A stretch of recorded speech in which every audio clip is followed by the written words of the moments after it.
बिस्मिल्लाहिर्रहमानिर्रहीम। अस्सलाम वालेकुम friends, welcome to my channel. Friends, आज मैं आपके साथ ईद स्पेशल गोल्डन शीर खुरमा की बहुत मज़ेदार और आसान सी रेसिपी शेयर करने वाली हूँ। और इसका इतना प्यारा गोल्डन कलर किस तरीके से आना है ये मैं इस वीडियो में बताने वाली हूँ। तो इसके लिए आपने वीडियो को स्किप नहीं करना, फुल वॉच करना है। और अगर आप चैनल पर नए हैं तो काइंडली चैनल को सब्सक्राइब करें और मेरी वीडियोस को लाइक करें और शेयर करें फैमिली और फ्रेंड्स के साथ। तो चलिए शुरू कर लेते हैं। तो सबसे पहले यहाँ बर्तन में डाल देना है 2 चम्मच घी और फ्लेम इस वक्त लो है। अब इसके बाद इसमें शामिल कर दिए हैं 3 इलायची। चंद सेकंड्स के लिए इसको जो है वो फ्राई कर लेना हल्का सा। इसके बाद इसमें ये बारीक वाली सेवइयाँ डाल दी हैं, ये आधी कटोरी सेवइयाँ हैं। तो लो फ्लेम पर ही इसको हल्का सा और गोल्डन कर लेना है। बहुत ज़्यादा इसका डार्क गोल्डन कलर नहीं करना कि ये जल ही जाए, बस हल्का सा मुसलसल चम्मच चलाते हुए कि एक जैसा कलर आए।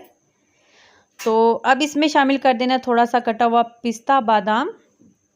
तो इनको भी चंद सेकंड्स के लिए साथ में फ्राई कर लेना है। तकरीबन 1 मिनट में ये अच्छे से फ्राई होगी। तो ये प्लेट में निकाल लिया इसको।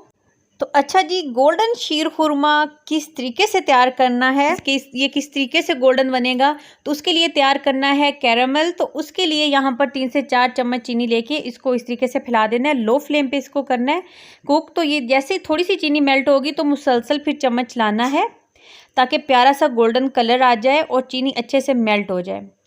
तो ये देखिए मुसलसल चम्मच चलाते हुए बहुत प्यारा जितना प्यारा गोल्डन कलर आएगा उसी तरीके से उतना ही प्यारा सा गोल्डन शीर खुरमा तैयार हो जाएगा। तो ये है मेन चीज़, जितना प्यारा गोल्डन कलर कैरामल का होगा बस उसी तरीके से प्यारा सा गोल्डन शीर खुरमा तैयार होगा। तो जैसे कैरामल तैयार हो गया, इसमें 1 लीटर यहाँ पर दूध शामिल कर दिया है।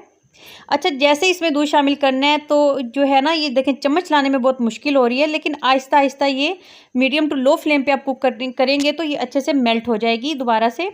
अब इसमें जो सेवइयाँ फ्राई की थी वो डाल देनी है और ये देखिए अच्छे से प्लेट को साफ़ कर लेना है ताकि कुछ भी ज़ाया ना हो।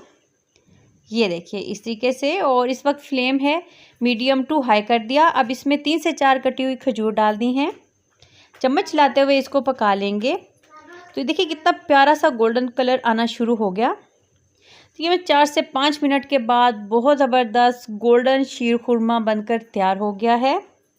एक दफ़ा आपने इस रेसिपी को ट्राई लाजमन करना है। आपकी फैमिली बार बार इसकी डिमांड करने वाली है कि यही शीर खुरमा खाना है। और अगर इस ईद पर आपने ये वाला शीर खुरमा तैयार कर लिया ना, गोल्डन शीर खुरमा, तो आपको ईदी भी डबल मिलने वाली है। ये इस कदर लजीज डिश बनकर तैयार होती है। तो अब मिलेंगे न्यू रेसिपी के साथ। अल्लाह हाफिज़।